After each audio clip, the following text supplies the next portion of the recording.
Hi everybody, my name's Jason. Caden. I'm Eli. I'm Jaden. And we are the Yahuwah and the Torah channel. And we thank you guys very much for being a part of this little talk, little reading that we have every single morning. It is kind of our daily devotion.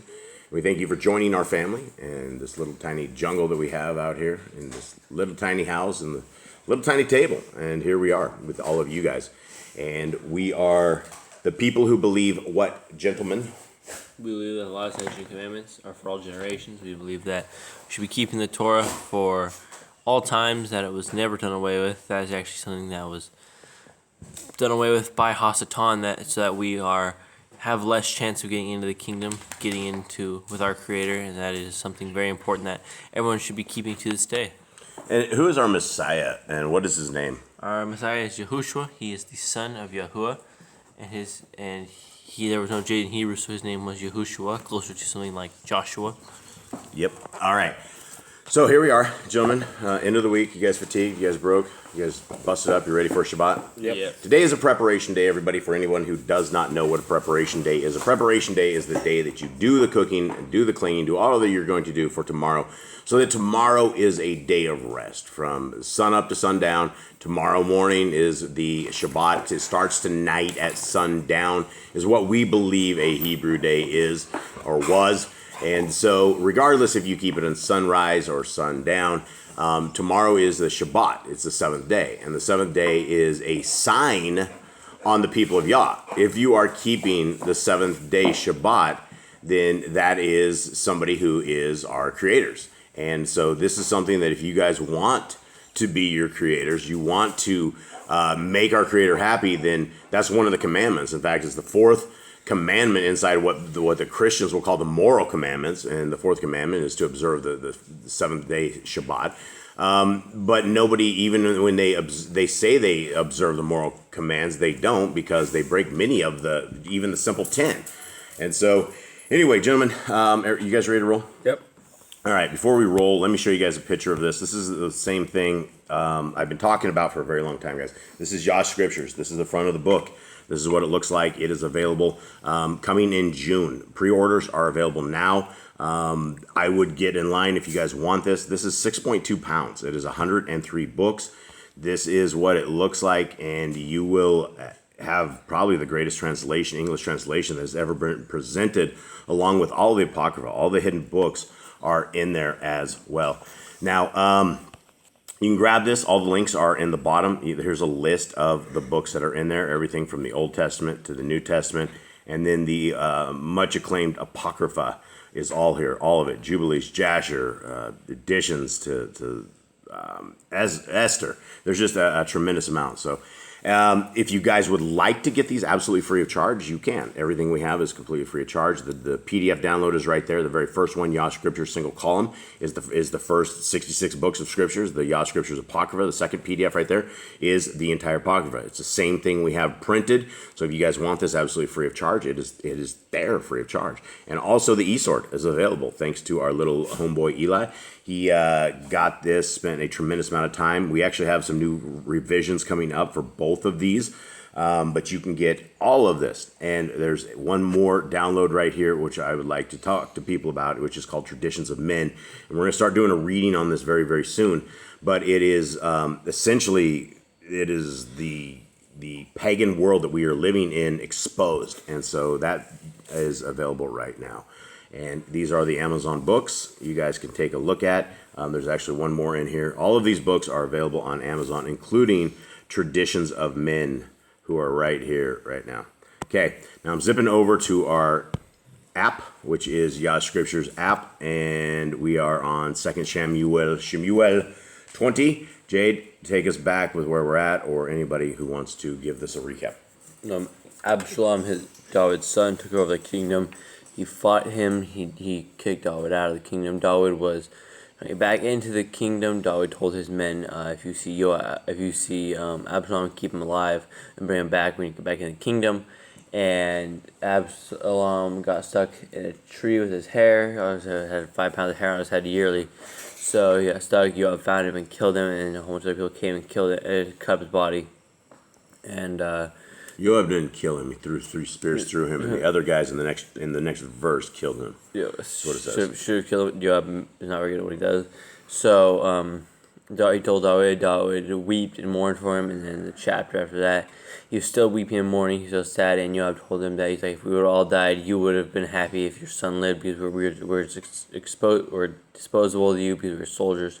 And they told David, stop weeping and go out and speak to the people before they revolt. Yeah. And if correct me if I'm wrong, but didn't Yoab just get fired in the Yeah, last chapter? pretty sure there's another guy that took over his position. Yeah, because he back here. So let's continue on. Everyone ready? Yep. You live? Okay. 20. And there came to be a man of Belial, whose name was Sheva, son of Bichri, a Benjaminite. And he blew a ram's horn and said, we have no part in David, nor do we have inheritance in the son of Yishai. Each one to his tents, O Yisrael. And so this is, guys, this is the southern kingdom and the northern kingdom. This is the never-ending war that these guys, not never-ending, but the war that these guys were having. This is where the northern tribe is trying to separate from the southern tribe, and everybody wants their own king on this. Then all the men of Yisrael deserted David to follow Sheva, the son of Bichri. But the men of Yehuda from the Yarden, as far as Jerusalem, clung to their sovereign. And David came to his house at Jerusalem, and the sovereign took the 10 women, his concubines whom he had left to look after the house, and put them in a protected house and supported them, but did not go into them. So they were shut up to the day of their death, living in widowhood. So that's interesting. That's Absalom's doing. Yeah, that's Absalom's doing, but it's also a very strange situation. Like, especially strange having that many women. It's just very odd. That was part of the commands too. Like kings should not take extra horses. They should not take extra women. Yeah, and he had a lot of women. Everybody seems to have a lot of them. It's a strange world back then. Okay, 4. And the sovereign said to Amasa, call the men of Yehuda for me within 3 days, and be present here yourself. And Amasa went to call the men of Yehuda, but he delayed longer than the appointed time which David had appointed him. And David said to Abishi, now Sheva, son of Bichri, is going to do us more evil than Absalom. Take the servants of your master and pursue him, lest he find for himself walled cities and escape us. Then the men of Joab went out after him, with the Kerethites and the Pelethites, and all the mighty men, and they went out of Jerusalem to pursue Sheva, son of Bichri. When they were near the large stone which is in Gebon, Amasa came before them, and Joab was dressed in battle armor, and on it was a girdle with a sword fastened in its sheath at his hips. And as he went forward, it fell out. And Joab said to Amasa, peace, my brother. And Joab took Amasa by the beard with his right hand to kiss him. But Amasa was not on guard against the sword in Joab's hand. And he struck him with it in the stomach, and his inward parts poured out on the ground. And he did not do so again, and he died. Then Joab and Abishi, his brother, pursued Sheva, son of Bichri. Now, here, let's go back up to 8. And it says, and he went forward, it fell out. And Joab was dressed He leaned over, and the sword popped onto the ground. It's like if you had a gun, it popped off out of So he had a big thing. So Joab was dressed in battle armor, and on it was a girdle with a sword fastened in its sheath at its hips. And as he went forward, it fell out. So the other dude, he saw the sword fall out, right? Or I mean, I don't understand what the point of us learning this. No, because that's why he goes, oh, peace, whoops. Well, Joab said this. Joab said to Amasa, peace, my brother. Yeah, that's what he because he dropped out oh, okay. He's just a soldier. He dropped his sword. It happens. And what do you think he took? And Joab took Amasa by the beard with his right hand to kiss him. Did he just grab a hold of that beard?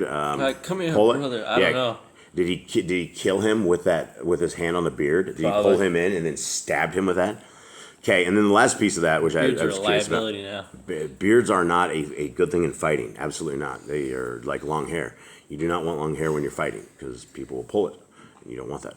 Okay, the last piece of that on 10 was then Joab and Abishi, his brother, pursued. Okay, where was that at? And he struck him with it in the stomach, and his inward parts poured out on the ground, and he did not do so again.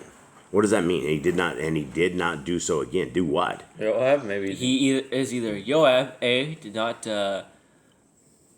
stab him again, or B, this dude did not revolt again.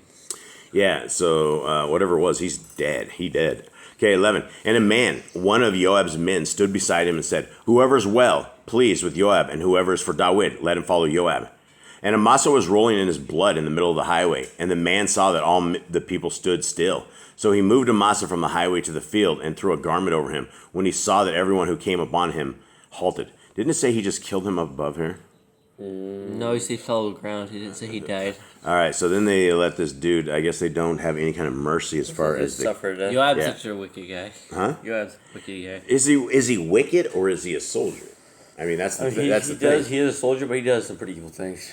If you are a soldier, I don't know as so much you can't not do wicked things. You are commanded by people above you who you signed a contract with to do whatever it is that they want you to do. And if you're a soldier, you've probably killed a tremendous amount of people with or without knowing it. So it's a violent profession.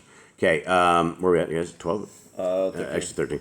When he was removed from the highway, all the men passed on after Joab to pursue Sheva, son of Bichri. So everybody saw this dude rolling around in the thing and stopped and halted, and they didn't want to like blow by the So he just put dying So he guy. dropped the blanket over the top of him and Yeah. just continued on. Yeah, and he passed over through all the tribes of Yisrael to Evel and to Bet Maacah and to all the Berites.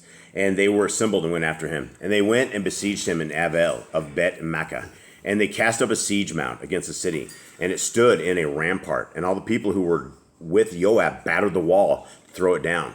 Then a wise woman called out from the city, Listen, please say to Joab, come nearby so that I speak to you.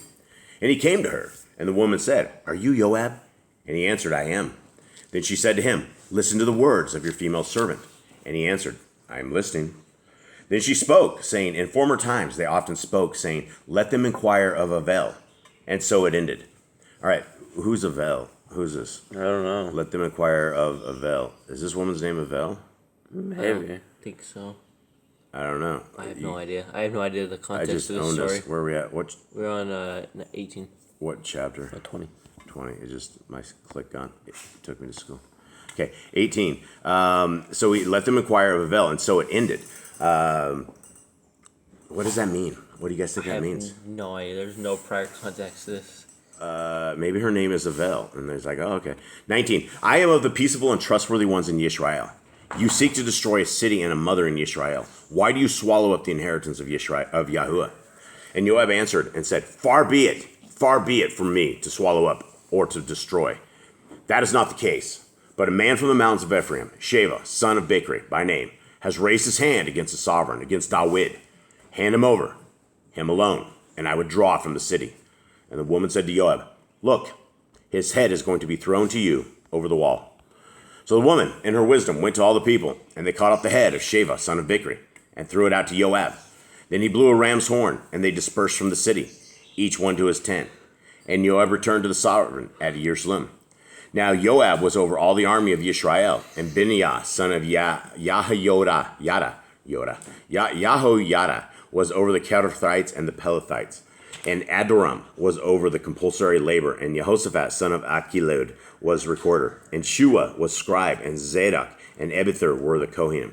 And Ura and the Yairite was Kohanim to Dawid. All right, so there we go. That's an action-packed chapter for all of you. Lots of stuff that happened. Yes, so Joab ended up winning in the end. Joab's still in charge of the army, it appears, right? Joab wins in the end. A wise woman came and told him what's up. Then everybody in the city went and grabbed homeboy, Shiva, and they cut his head off and rolled it on out to Joab. You think Joab took the head home? Probably showed that way. Like, Probably. got him. There it is. There you go, Dawid. What do you think they do with the heads after that? Just Bury it. throw it away. Okay. All right. Well, that's it, everybody. We hope that you guys have a wonderful Shabbat. Thank you guys for reading with us. Have a wonderful day. All right. Shalom.